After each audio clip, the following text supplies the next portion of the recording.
The first thing I noticed wasn't my husband, the donors, or the press line waiting to catch quotes. It was the necklace, my mother's diamond pendant, glittering at the base of another woman's throat. The ballroom at the Middleton Trust Gala hummed with small talk and champagne, but all the sound drained out as I stood there and watched the lights skip across stones I kept locked in a velvet pouch. The chain was short enough that the pendant rested exactly where my mother wore it on the last night she felt well, a detail that hit like a small, precise blow. I reached for my collarbone more out of reflex than reason, as if the touch could conjure the necklace back into my own hands. Across the room, the woman lifted her chin so the diamonds caught the chandelier's glow, and some part of me understood the message meant for me alone. Before I go on, tell me where you're listening from tonight, and tap like and subscribe if stories of justice, quiet strength, and dignity matter to you, because some truths deserve the light.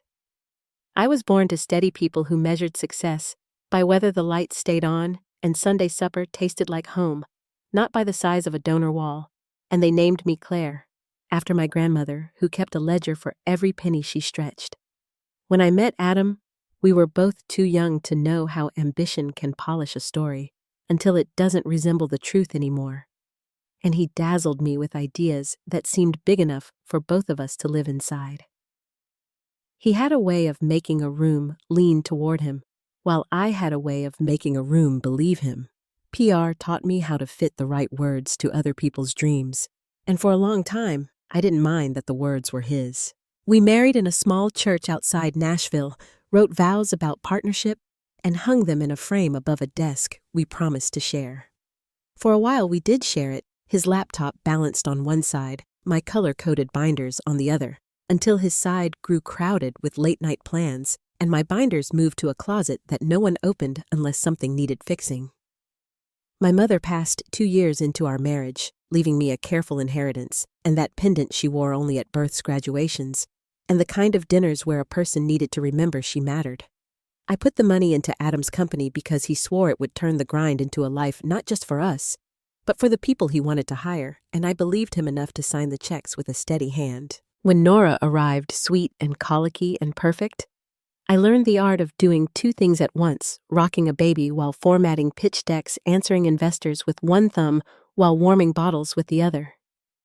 I told myself this was partnership in a different season, that his long absences were like my long nights, both of us working for the same future and meeting in the middle whenever we could. It felt almost true whenever he came home with the smell of cold air in his coat, and Nora pressed her cheek to his tie like a small truce. Nashville is a city that pretends not to watch while it watches everything, and the higher Adam's profile climbed, the more our lives filled with events that had little to do with us and everything to do with who might be standing near us. I learned how to smile for cameras and make small talk that kept the spotlight off my exhaustion, and he learned how to take a call in the middle of dinner without making it seem like a slight. On paper, we were a sturdy pair, a growing company, a daughter who drew hearts in the margins of her math worksheets, a house that held our framed vows like a promise nailed to the wall. Underneath, small things started to move. Late returns, explained by traffic that never seemed to touch anyone else. A phone turned face down across our kitchen counter, a traveling calendar that changed without notice, but always landed him in the same glossier corners of town. I filed each detail away the way PR teaches you to store risk calmly, privately, in a drawer you hope you never have to open. I kept the pendant in my top dresser drawer, tucked in its blue velvet pouch between a baby bracelet and a stack of letters my mother wrote me when Nora was born, and I checked on it the way some people check their locks, lightly often, like a ritual meant to steady the mind. The week of the gala, I checked twice. The first time, my fingers brushed cool stone and I breathed easier. The second time, the pouch lay there empty, folded onto itself like a small, collapsed lung. I stood very still, the way you do when you're not sure whether you've misplaced a thing or a piece of yourself. And then I smoothed the velvet, and told myself there had to be a reasonable explanation. There always had been up to now. I pressed the drawer shut and told the mirror that worry steals the joy you have left. Then I fastened a simple gold chain, the kind you wear when your heart is not ready for anything heavy, and I went to the gala. The Middleton ballroom smelled like lilies and fresh polish, and the chandeliers made everyone look a shade more forgiving than they are in daylight. I shook hands with donors who remembered my name and smiled at photographers who didn't, and for a few minutes, I managed to believe this was another night of professional kindness and careful talk. Then I saw her smiling, poise the pendant, sitting where my mother's hand used to rest when she took a breath before saying something that mattered, and my body knew the truth before my mind let it all the way in. The woman didn't touch the stones so much as present them, the gesture of someone used to being watched, and across the long path of tables, I felt the kind of cold that has nothing to do with air conditioning or ice buckets. I could have turned away, pretended I'd mistaken the design, but I held my ground and let the light tell me what it knew. Later, people would say I walked as if I were following a line only I could see, but in that moment, I didn't move at all. I memorized the tilt of her chin, the thread of the chain, and the way the room brightened around her, as though the show had just begun. Beside her, a familiar profile flickered into view. Jaw-tense eyes, scanning the practiced ease of a man who believes in his own press, and the old frame above our desk flashed through my mind, partnership promise. The faith of two young people who thought forever meant the same thing. The band hit a bright note that sounded like glass, and laughter rose in a way that turned every head just enough to hide me for one beat. In that borrowed privacy, I felt the first clean edge of anger, not the kind that explodes, but the kind that sharpens. I smoothed the skirt of my dress and lifted my shoulders. And because a single truth can change the air in a room, I watched her lean into the light as if to make sure I saw exactly what I was supposed to see.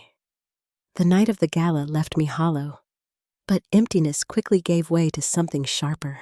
I replayed the image of Sloane tilting her head so the necklace caught the light, the way Adam sat beside her with his hand resting on her leg, his expression daring me to react. I went home with the sound of laughter still echoing in my ears like a cruel chorus reminding me of the role I'd been shoved into without consent. By morning, the disbelief had worn off, and the questions began to rise. How long had they been flaunting their secret, and how many people had noticed before I did? Adam stumbled in late that night after the gala, the smell of liquor clinging to his jacket, pretending nothing unusual had happened. He tossed his keys on the counter, kissed Nora on the forehead as she slept, and carried on as if betrayal wasn't dripping from every movement. I didn't confront him then. The weight in my chest was too heavy, and my voice felt lodged somewhere I couldn't reach. But as I folded myself into bed, I knew the silence wouldn't hold forever. The signs hadn't been subtle in hindsight. His late returns had stretched into entire weekends away explanations that unraveled if I pulled at the thread too hard. He always had a reason: client dinners, out-of-town meetings, sudden calls from investors that couldn't wait. Each excuse stacked neatly on top of the last, a wall I had trained myself not to climb. His phone, once left in plain sight on the counter, now never left his pocket. When I reached for it absent-mindedly one evening, just to check the time, he snatched it back so quickly it startled me. "Work stuff," he muttered, but the tone carried an edge I hadn't heard before. I had smoothed over the first hints of doubt, the lipstick smudge that appeared on a collar, the unfamiliar perfume lingering in the car he claimed to have loaned to a colleague. I even convinced myself that the canceled 10th anniversary dinner was bad luck, until the photo surfaced the next day, Adam smiling for the camera, Sloane at his side, their glasses raised in a toast. I'd wanted to believe it was professional, that my husband simply valued her contributions at work. But the unease clung to me no matter how many explanations I tried to weave around it. The breaking point didn't come from me at all. It came from Nora.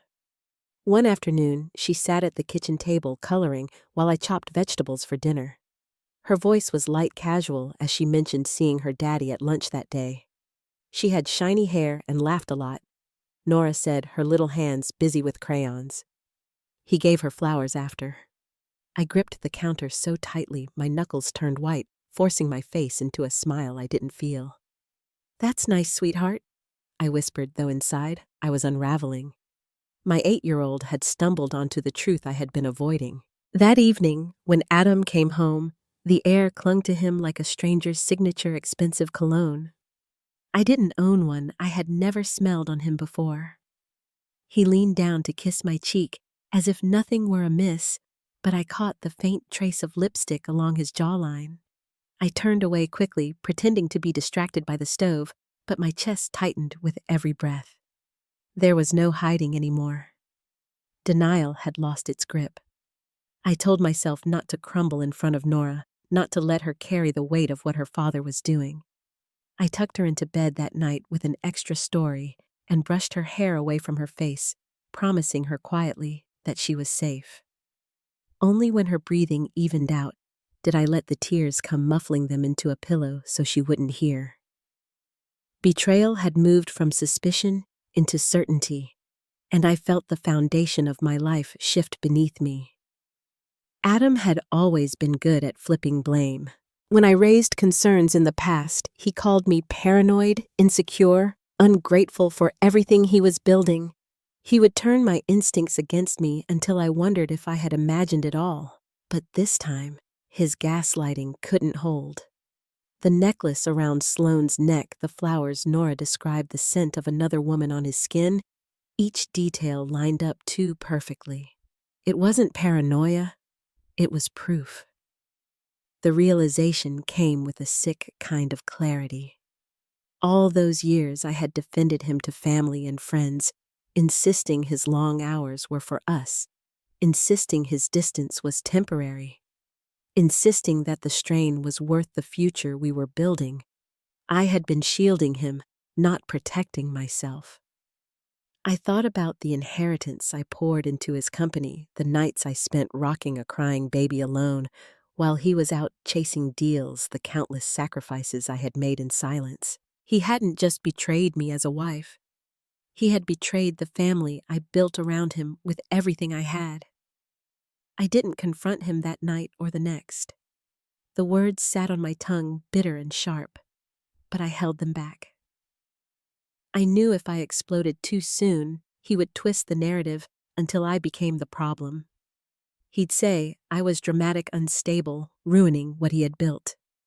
So I stayed quiet, letting the anger solidify into something colder, something steadier. I began to watch him with new eyes, cataloging his movements, listening to the hollow explanations, waiting for the mask to slip again.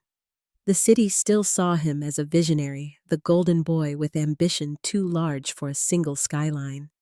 They didn't see the shadows that crept in with him when he came home late, or the way his eyes darted when Nora mentioned her day. But I saw it now, and I couldn't unsee it. My life, the one I thought was secure, was no longer mine. It was propped up by lies, and every hour I spent pretending made me feel smaller. One evening, he came home later than usual, jacket draped over his arm, phone buzzing in his pocket. I asked lightly about his day, about where he had been, and his answer stumbled in places it shouldn't have. "Meetings," he said. "You know how it is." His eyes didn't meet mine, and I let the silence stretch until he shifted uncomfortably. It was a small victory, knowing he could feel my doubt, even if I didn't voice it aloud. I began to see Sloane's name more often whispered in conversations, at events mentioned in articles about the company's growth. She had become his shadow, present in places where I once stood beside him. People looked at me with polite smiles that didn't reach their eyes, and I realized they knew more than they said. The humiliation was no longer private. It was spreading, creeping into every corner of the world I had built. By the time the gala arrived, My denial was gone, even if I hadn't admitted it out loud. When I saw my mother's necklace displayed like a prize on Sloane's throat, all the fragments clicked together. Adam hadn't just strayed. He had stolen something sacred, something that tied me to the woman who raised me. He had taken the last piece of my mother and handed it to his mistress like it was nothing. That was the moment the anger hardened into resolve. No amount of tears or whispered excuses would soften what he had done. I couldn't look at him the same way again, couldn't hear his voice without hearing the lies layered beneath it. And as I lay awake that night, staring at the ceiling while he slept soundly beside me, I realized there was no going back. The cracks in our marriage had become chasms, and denial no longer served me. The first act of betrayal had already written itself, and the next step was no longer about whether he had been unfaithful. It was about what I would do, now that the truth had become undeniable. And as the moonlight fell across our room, cold and unforgiving, I knew the time for silence was coming to an end. The days after the gala moved like water thickened, with mud, slow and heavy, each moment clouded by what I now knew with certainty.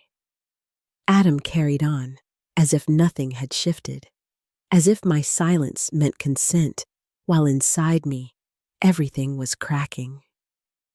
I had lived with doubt before, but living with proof was different. It was heavier, sharper, impossible to set aside.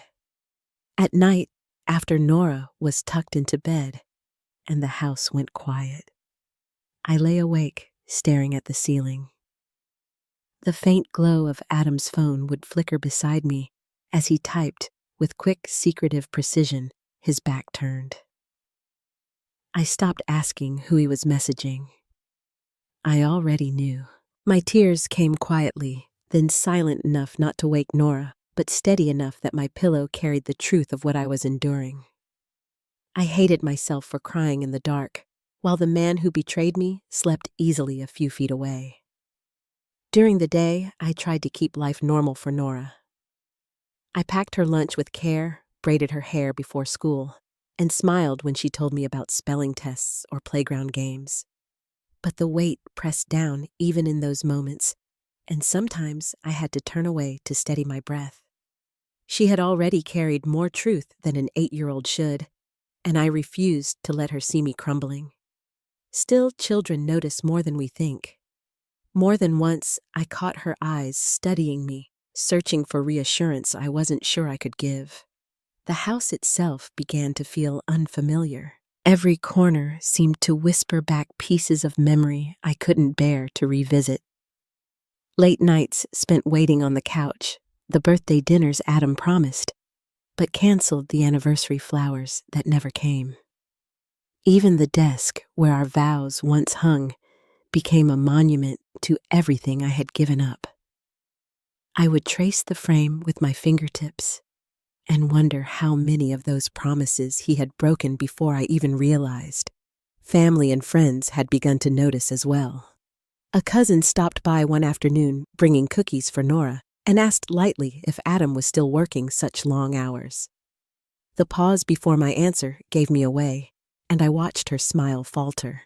In church, an older woman patted my hand a little too long, her eyes full of sympathy she didn't put into words. Their silence told me enough. They had seen the whispers, the photos, the rumors. My humiliation wasn't private anymore.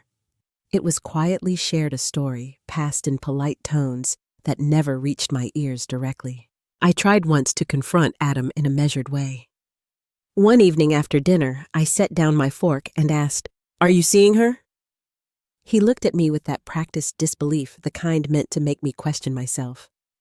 "Claire, not this again," he said, as if I were dragging up nonsense. He laughed softly, called me paranoid, and asked why I always needed to stir up trouble. The calmness in his voice cut deeper than shouting ever could. I didn't push further. I couldn't afford to give him more ammunition to use against me. After that night, I stopped asking. I began carrying the truth quietly like a stone in my pocket, heavy but hidden. My grief became a private ritual. I would cry in the shower, where the water drowned the sound, or into a folded towel when the ache grew unbearable. At times, I wrote in a notebook I kept tucked in the back of a drawer, lines of pain I couldn't speak aloud. Writing became the only way to keep from unraveling completely. Nora gave me the only glimmers of light during that season. Her laughter, when it came, was a reminder of what still mattered. She would curl beside me on the couch, head against my arm, and chatter about her day. I held her close, breathing her in, promising myself I would protect her from the worst of this storm. But even then, shadows crept in. One evening, she asked quietly, "Mommy, why are you sad?"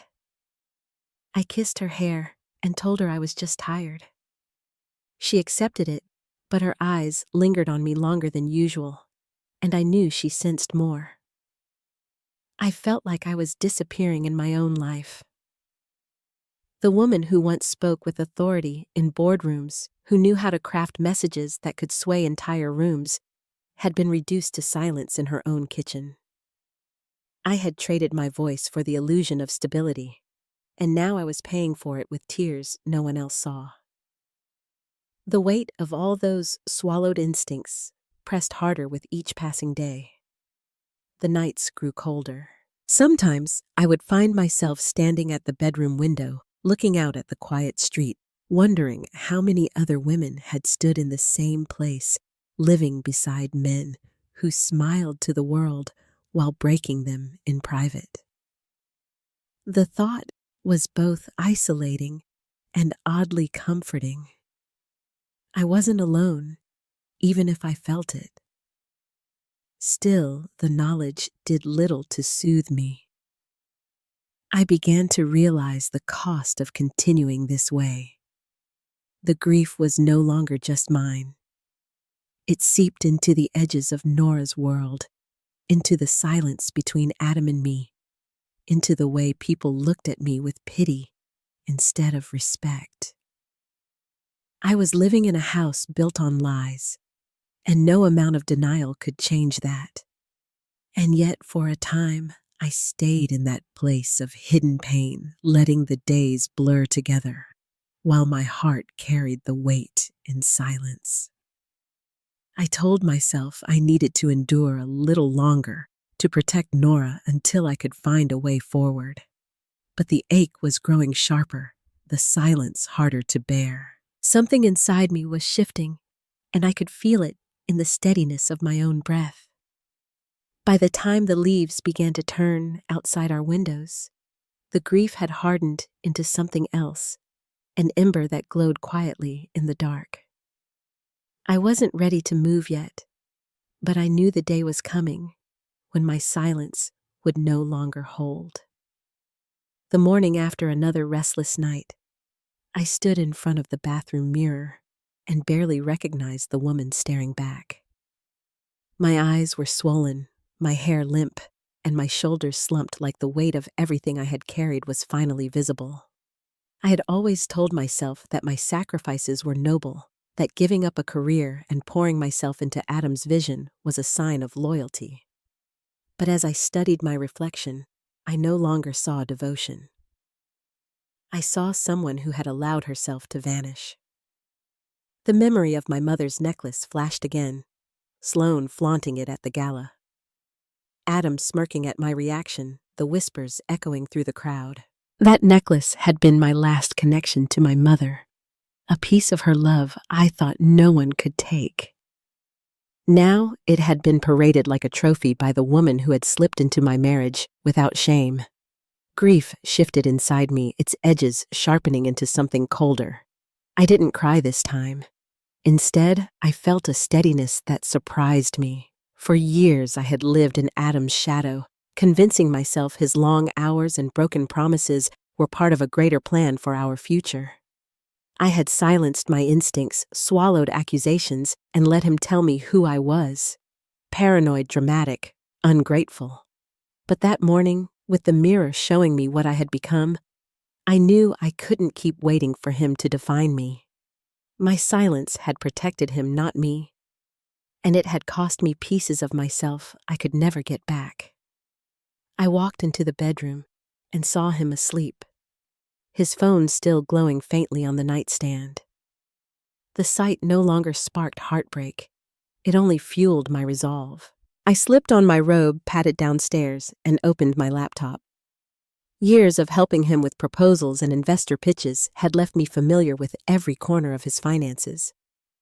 He believed I was a housewife too far removed to understand, but he had forgotten that I once signed the checks and sent the contracts.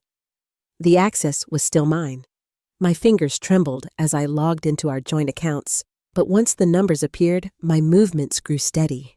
I froze the credit cards tied to my name, placed holds on the household account, and cut off the lines he used for day-to-day expenses. It took less than an hour, but it felt like a lifetime of swallowing pain had finally given way to action. When I closed the laptop, my hands were steady, not shaking. For the first time in years, I felt in control. By mid-morning, I called Dana, a friend I hadn't leaned on in far too long. She had built her reputation on difficult divorces, never one to shy away from a fight. My voice was calm as I told her I needed help. "I want someone ruthless," I said quietly, glancing toward the stairs where Nora played. "Someone who doesn't care about keeping things civil." She didn't hesitate. "Come by the office tomorrow," she replied. "We'll start with the basics." Just hearing her voice firm and certain made me feel less alone. That afternoon, I pulled boxes from the attic and began packing, not because I planned to leave, but because I wanted Adam to see that I could. I filled them with the things that mattered most: Nora's baby albums, family heirlooms, important documents. Each item I placed inside reminded me of everything I had carried alone while he played at being someone else's hero.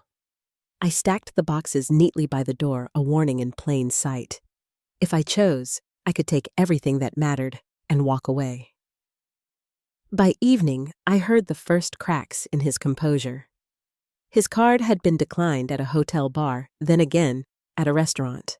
My phone buzzed with call after call, each one more frantic than the last. I let them ring out, listening only to the voicemails. The first was sharp with anger. "What the hell did you do? This isn't funny, Claire." The next shifted into bargaining. "We can sit down and talk this through. Don't make this bigger than it has to be." Finally, panic threaded his voice. "Please, you don't understand how this could affect the company." I laughed, the sound startling even me. He still thought this was about his reputation, about the company's survival. He hadn't realized yet that I no longer cared about protecting him. This wasn't about saving face. This was about reclaiming mine. That night, after Nora went to bed, I sat alone at the kitchen table with a notebook. I began listing assets, accounts, contracts, every scrap of leverage I could gather. Each line I wrote steadied me further, every detail, another weapon placed carefully in my hands. By the time I closed the notebook, I felt lighter. I didn't need to scream or plead anymore. I was preparing. When Adam finally came home past midnight, his face was drawn tight, his jaw clenched. He tried to step inside as though nothing had shifted, but his eyes darted to the boxes by the door. "What's all this?" he demanded. I looked up from the couch, my voice even. "A reminder that I can leave whenever I choose." His face hardened, but he didn't press further. He knew better than to challenge the steadiness he heard in my tone. As he walked upstairs, muttering under his breath, I stayed where I was, feeling the quiet strength settle in my bones. For years, I had let him script the story of our life, casting me as the devoted wife who kept the house warm while he chased glory. But now I was rewriting the script line by line, and he didn't even realize it. By the end of the week, the whispers had already started in our social circle. Friends texted me screenshots of group chats, some filled with pity, others with admiration. At church, Mrs. Cartwright squeezed my hand and said softly, "Don't you let him crawl back, honey. Men like that only learn when they lose." Her words rang in my ears long after I left. Support was stacking up in places Adam never expected, and I knew it was only the beginning. I watched him pace the driveway one evening, phone pressed to his ear, his voice low but strained. His empire, the one he had built with my inheritance, and my silence was beginning to wobble. He didn't know yet just how much of it I controlled. I closed the curtain, my heart steady, and poured myself a glass of wine. The grief I once carried in secret had transformed into something entirely different. I wasn't just surviving his betrayal anymore. I was preparing for the fight ahead, and for the first time in a long time, I felt ready. The morning after I froze the accounts, I woke with a steadiness I hadn't felt in years. Adam was already gone. No note, no word about where he was headed. The silence didn't sting anymore. It cleared space for my own thoughts. I sat at the kitchen table with a fresh cup of coffee and opened the notebook I'd started the night before. Every page filled with lists, dates, and account numbers was a quiet reminder that I wasn't powerless. By mid-morning, my phone lit up with his calls again. First came the rage, his voice clipped and harsh on voicemail. "Claire, you've lost your mind. You can't just do this." A few hours later, the tone shifted to pleading. "Please, let's sit down. We can figure this out together." By evening, panic had crept in. "You're hurting both of us. Don't you see that I didn't answer a single one?" Each call left me more certain that I was moving in the right direction. The next day, I met Dana at her office downtown. She greeted me with a firm handshake and ushered me into a quiet room lined with heavy books and neat stacks of case files. "You've been carrying this for a long time," she said as she poured us coffee. I nodded, sliding the folder of documents across the table. Bank statements, old contracts, copies of checks I'd written years ago to fund his startup. She flipped through them with sharp, practiced eyes. "You have more leverage than you realize," she told me, her voice steady. "We're not just talking about divorce. We're talking about dismantling his control." Walking out of her office that day, I felt lighter.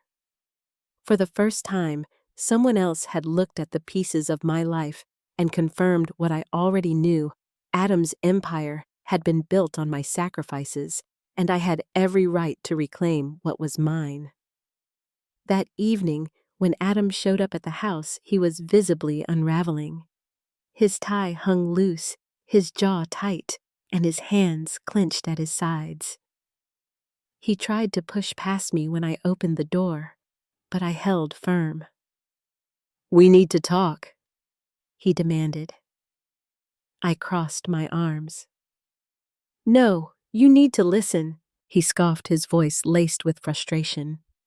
"You think freezing accounts and making scenes makes you strong? You're ruining everything I've built."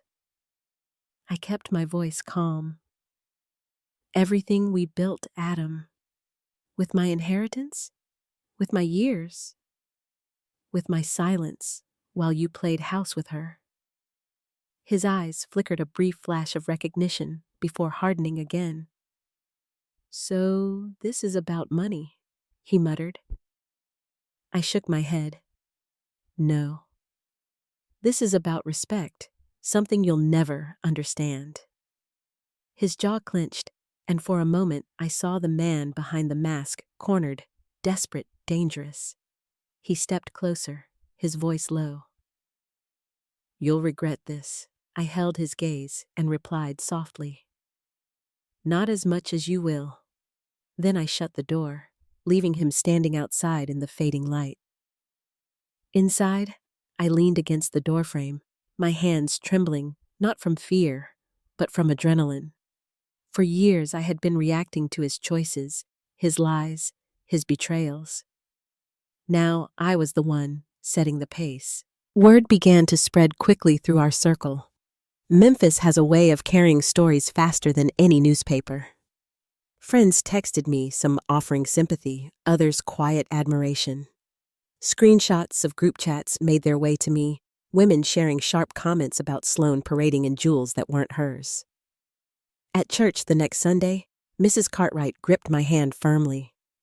"Don't you let him crawl back," she whispered. "Men like him only learn when they lose." Her words anchored me steady and sure. Meanwhile, Sloane's carefully polished life was beginning to fray. I heard from a mutual acquaintance that Eric, her husband, had confronted her after the gala. He wanted to know why the entire city had seen her draped in another man's arm wearing a necklace that didn't belong to her. She told him it was just business, but the humiliation had already seeped into their marriage. Doctors don't like being made into fools, and I knew it was only a matter of time before their facade collapsed. Adam, desperate to regain control, started showing up unannounced. One evening, he pounded on the door until I opened it a crack. His face was flushed, his voice harsh. "You're making us both look ridiculous. Do you realize what people are saying?" I steadied myself, keeping my voice level. "About you, yes. About me, they're calling me brave." He laughed bitterly, shaking his head. "Freezing accounts and throwing tantrums doesn't make you strong, Claire. It makes you reckless."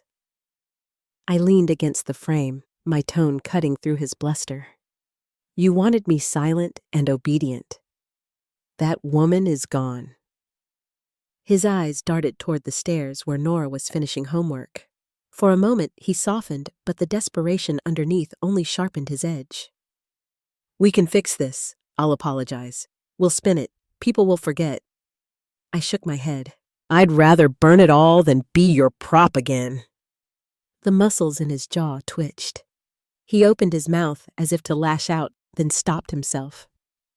He knew better than to risk a scene with neighbors nearby and our daughter upstairs. His parting words were bitter. "You'll regret this." I closed the door again, my body buzzing with adrenaline. Upstairs, I checked on Nora, tucking her hair behind her ear as she bent over her workbook. She looked up and smiled faintly, unaware of the storm her father had stirred outside. I kissed her forehead and promised myself she would never carry the weight of his choices. She would see strength in me, not tears. That night, I sat at the table again, adding to my notebook. Each line was another brick in the foundation of my plan. I no longer felt like the broken woman staring at her reflection in the mirror. I felt like someone preparing for battle, steady and certain. Adam had thought humiliation would be my undoing, but it had become the fire forging something stronger. The next stage wouldn't be silent. It would be deliberate, calculated, and visible. He had paraded his betrayal in public, and soon I would return the favor. The restaurant smelled faintly of cedar smoke and buttered rolls, the kind of place Adam loved to use as his stage. Investors and their wives filled the long table, laughter humming above the clink of crystal glasses. At the head sat Adam, his suit pressed to perfection, his hand resting casually on Sloane's wrist as she leaned in with her loud, polished laugh. I paused in the doorway, letting my presence register before I stepped forward. The room fell into a hush as eyes turned my way, and I saw Adam's smile falter. He started to rise, his voice low and practiced Claire. "This isn't the time." I cut him off steady and clear. "You've said enough. I'll take the floor." Sloane's lips curled into the same smug grin I had seen at the gala, the one that haunted me in the dark. I met her gaze and asked, "Does your husband know where you are tonight?" The smile flickered her fingers, twitching against the stem of her glass. Around the table, chairs shifted as unease settled into the air. Adam muttered sharply, Don't do this. But I had already arranged the moment. At the entrance, a tall figure appeared. Dr. Eric Carter, crisp, in a white shirt, his coat draped over one arm. His face was pale with fury, his steps controlled but heavy. The entire table turned toward him as silence thickened. "How long did you think you could play me for a fool, Sloane?" His voice carried across the room, calm but cutting. Sloane pushed back her chair so abruptly it screeched against the floor. "It's not what it looks like," she stammered, her eyes darting from him to me. I stepped closer, my voice sharp enough to slice through her excuse. "It's exactly what it looks like. You've been parading around with another woman's husband wearing a necklace that was never yours." Gasps rippled through the room, the investors' wives clutching at pearls and napkins, their husbands sitting rigid with discomfort. Eric reached into his pocket and dropped a small velvet box onto the table with a dull thud. "That's your wedding ring," he said flatly. "Pawn it if you like, since you seem to enjoy living off other people's men." The box sat between the wine glasses like a stone dropped into water, and the ripples reached every corner of the room. Sloane's face drained of color, her hands trembling as she tried to hide them in her lap. Adam attempted to salvage what he could, raising his hands in a futile gesture. "This isn't the place for drama," he insisted. I leaned in, my voice steady, but rising just enough for every ear to hear. "No, Adam. This is exactly the place. You humiliated me in public, and now the truth is here in the open, too." I let the words land before turning to the investors. "Do business with him if you want, but remember the kind of man you're tying yourself to." The room erupted as I walked out. Phones glowed screens lifted discreetly to capture every detail. By the time I reached the sidewalk, I knew the scene would spread across Memphis like wildfire. Adam had always believed he controlled the story. That night, I had rewritten it. The fallout came quickly. Within days, hashtags began appearing online. Photos of Sloane at the gala beside Adam were placed next to images of her husband walking away from the restaurant. Screenshots of her flaunting my mother's necklace became digital evidence circulating faster than either of them could contain. People called it Necklacegate, and soon even those outside our circle knew the story. Adam scrambled to regain control. He sat for a glossy magazine interview, his suit perfect, his eyes carefully weary. He spoke of mistakes, called me vindictive, painted himself as a visionary betrayed by a bitter wife. Watching it, I felt a hollow disgust. I had expected lies, but not the ease with which strangers might believe them. For a brief moment, fear gripped me. What if the world turned against me? Then the leaks began. Emails, receipts, text messages, proof that Adam had used company funds to finance his affair. Hotel bills marked as business trips, spa treatments charged to corporate cards, even notes to Sloane telling her which account to use. She won't notice one read. By noon, the screenshots flooded social media, dissected by people who had never met us but understood corruption when they saw it. Adam tried to deny everything with a shaky live stream from his office. "These so-called leaks are fake," he said, his shirt sleeves rolled up, eyes red. "My wife has gone too far." The comments section turned against him instantly. "Screenshots don't look fake. You stole your wife's mom's necklace, bro. Sit down." Clips of him stumbling through answers went viral, remixed with mocking captions until his performance became a punchline. Meanwhile, Sloane vanished from view. Rumor spread that Eric had thrown her out, that she was living in a hotel. Her name disappeared from social calendars and charity boards. For a moment, I almost pitied her. But then I remembered the way she tilted her chin at the gala, daring me to notice. Pity had no place here. One evening, Adam called, his voice raw with desperation. "Please, Claire, you have to stop this. We can fix it together. Just tell them it's lies." I listened silent, then answered quietly. You humiliated me. You stole from me. And now you want me to save you? No, Adam. You fix this yourself. He tried once more softer. Think about Nora. She doesn't deserve to grow up with this circus. I closed my eyes, pain flickering, but I steadied my voice. I am thinking about her. That's why I won't let you rewrite the story. Then I ended the call. The next morning, another wave hit an audio recording of Adam bragging to a colleague after too much whiskey. His words cut through me cruel and careless. She's too loyal to leave. I could burn the house down and she'd still beg me to stay. The clip went viral within hours, and suddenly, women everywhere were using it as a rallying cry, sharing their own stories of betrayal. The hashtag #BegMeToStay trended for days, each post another nail in the coffin of Adam's carefully built image. Sponsors began pulling out of his company. One investor issued a statement distancing himself, citing ethical concerns. The golden boy of Memphis business was crumbling under the weight of his own arrogance. And I hadn't screamed, I hadn't begged. I had simply let the truth breathe.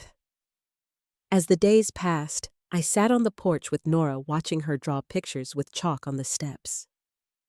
The sound of her laughter was a balm, reminding me of what truly mattered. Adam's empire was burning, and I no longer carried the shame. It was his alone. But I knew the fight wasn't finished. The courtroom still waited, and there in front of a judge, the final reckoning would come. The courthouse smelled faintly of polished wood and paper, a place where lives unraveled in orderly rows of benches. Adam sat at the far table, his once perfect suit hanging loose on his frame, the sheen of confidence worn down to something brittle. His lawyer leaned in, often whispering hurried advice, while Adam rubbed his temples and stared at the floor. I sat across from him, steady and silent, my attorney Dana at my side, with files stacked neatly before her. The judge's gavel called the room to order, and from the first moment, Adam was no longer the man who had towered over me for years. Dana presented the story piece by piece. The inheritance I had poured into his company, the contracts signed with my signature, the bank statements showing my funds propping up his vision. She spoke with calm precision, and each page of evidence struck like another nail, sealing his control away. Adam tried to object, his voice strained and impatient, but the judge cut him off more than once. His arguments sounded rehearsed, flimsy, against the weight of the documents projected on the screen. When Dana moved to the receipts for hotel stays and spa trips charged to company accounts, his face flushed red. He shifted in his seat, gripping his pen so tightly it bent in his hand. Then came the recording. The courtroom grew still as his drunken words echoed through the speakers. She's too loyal to leave. I could burn the house down and she'd still beg me to stay. The words hung in the air, cruel and careless. Adam's head dropped into his hands. For years, he had told me I was paranoid, dramatic, ungrateful. Now his own voice betrayed him in front of everyone. When the judge read the ruling, my hands remained folded in my lap. Majority custody of Nora, ownership of the house, a significant share of the company tied directly to my financial investment at its founding. Adam argued desperate, insisting I hadn't been involved in the business. Dana countered with his own emails praising my contributions, proof that I had been there in the early days, carrying more weight than he ever admitted. The gavel came down swiftly, final and firm. His empire was no longer his alone. The weeks that followed only deepened the blow. Contracts dissolved, investors withdrew, sponsors released public statements distancing themselves from Adam's leadership. The board voted to strip him of decision-making authority, reducing him from visionary CEO to a liability. The golden boy of Memphis business was gone. Sloan had already disappeared from the public eye after the restaurant confrontation. Rumors swirled of divorce filings and property disputes, her name erased from charity boards and social rosters. She had become untouchable, her once polished image tarnished beyond repair. Adam, left standing in the fallout, had no one left to shield him. The final cut came from his own family. His father called one evening, his voice heavy with exhaustion. "Claire, I can't condone what my son has done. You'll have our support moving forward. Nora is still our granddaughter." It wasn't affection, but it was acknowledgement, something I had never truly received from them before. A few days later, Adam's brother released a public statement through his company citing ethical concerns and severing ties with Adam's name. The betrayal of his own family left him with nothing to lean on. The house became officially mine within weeks. I walked through the rooms with boxes removing his presence one item at a time. His suits, his trophies, the photos he insisted remain on the walls to portray us as the perfect couple, all of it went into storage. With each box sealed, the air grew lighter. Nora adjusted more quickly than I expected. She asked fewer questions about her father, though I often caught her watching me closely as if memorizing what strength looked like. I made sure she saw it calm and steady, no breakdowns on the kitchen floor, no pleading phone calls. When Adam arrived for his visitation weekends, I met him at the door, handed Nora her bag, and kept my words clipped and formal. He tried at first to charm me, to break the silence with humor. When that failed, he shifted to pleading. "Please, Claire, we don't have to keep fighting." I looked him in the eye and answered evenly. "You started this war when you dragged me through the dirt. Don't ask me to clean you up now." He hated that he couldn't rattle me anymore. By summer's end, the life he had flaunted was gone. His company shares were liquidated. His penthouse lease defaulted. He moved into a small rental on the edge of town, a far cry from the luxury he once showed off. The same people who once clung to his charm now crossed the street to avoid being seen with him. One afternoon at the grocery store, I overheard two women whisper as he passed unshaven and clutching a six-pack of cheap beer. "That's him, right? The one from Necklace Gate." Their laughter followed him out the door. I didn't smile, but I didn't stop them either. Humiliation was exactly what he had once wished on me. Now it was his to live with every day. The man who told me I'd be nothing without him had become nothing without me. His downfall wasn't an accident. It was the direct result of every choice he made. Yet the war wasn't just about dismantling him. It was about reclaiming myself. I had walked through fire, and I was finally standing in my own strength. Adam was broke, disgraced, and forgotten, but I was only beginning to build again. And even as his shadow lingered at the edges, I knew he wasn't finished trying to claw his way back into my life. The knock came late on a rainy night, heavy and uneven, like it carried desperation instead of confidence. I already knew it was Adam before I opened the door. He stood on the porch, soaked through his jacket clutched in one hand, his face hollowed by months of losses. For a moment, I saw not the man who once commanded boardrooms, but someone reduced to pleading. "Claire," he said, his voice breaking, "please just hear me out." His words tumbled out how everyone had turned their back on him, how he had nothing left, how he didn't want to lose Nora. His eyes searched mine for softness, for the woman who once smoothed his edges and carried his burdens. But that woman no longer lived here. I told him gently but firmly that he hadn't lost me because of one mistake. He lost me because he treated me as disposable. And now, standing in the rain, he knew what it felt like to be discarded.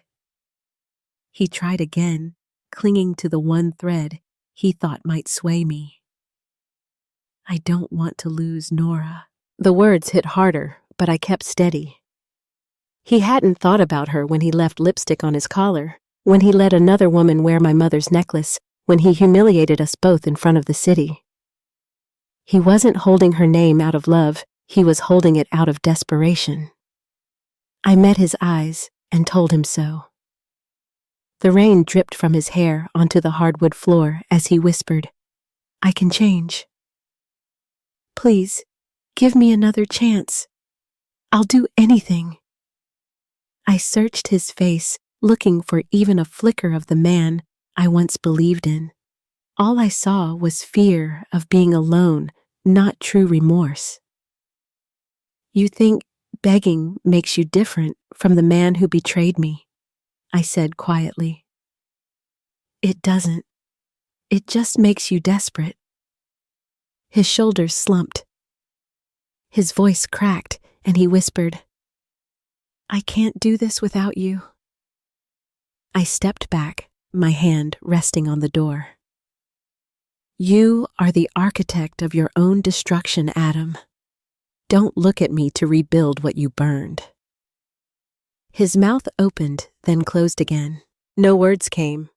I told him to go home, wherever that might be, because it would never be here, and then I shut the door.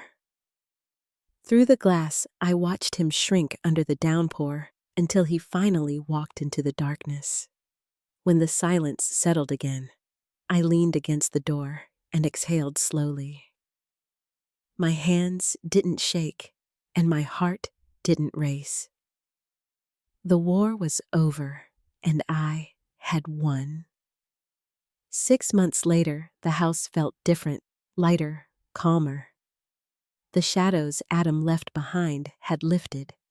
Nora blossomed in ways I hadn't expected, her laughter filling the halls, without the weight of tension hanging over us. At 8 years old, she understood enough to know her father had made choices that hurt us. But what mattered was that her mother had chosen strength. I could already see it shaping her, the way she stood taller, the way she asked bold questions. I rebuilt my career too. The same skills I once used to polish Adam's image, I turned toward myself. Consulting work poured in, PR strategies, brand projects, campaigns that let me prove I hadn't lost my edge. Clients respected resilience, and my story carried weight. I wasn't surviving anymore. I was thriving. Sometimes I heard whispers of Adam. Someone saw him nursing a drink at a dive bar. Another mentioned he was crashing on a friend's couch. His name faded from the circles that once clung to him, his empire reduced to memory. I didn't gloat.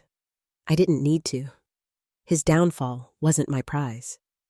My prize was the freedom to live without him. One evening, Nora and I sat on the porch, watching fireflies glow against the twilight. She leaned against me, her voice soft, but sure. "Mommy, you're really strong." I kissed the top of her head and smiled. "So are you, sweetheart. Stronger than you know." That moment mattered more than any courtroom victory or financial settlement. It was the legacy I wanted her to carry. The city moved on. The hashtags faded. The gossip shifted to the next scandal. But I carried the truth with me, not as a wound, but as a lesson.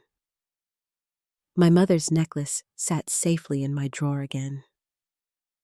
For a time, I couldn't bear to look at it. Now it felt different, not a reminder of loss, but of survival. Her strength had carried me through, and I carried that strength forward. Adam never got back what he lost. Not the company, not the money, not the family. He became a cautionary tale, while I became myself again. Hatred no longer had a place in me. Hatred gave him too much power. What I held instead was peace.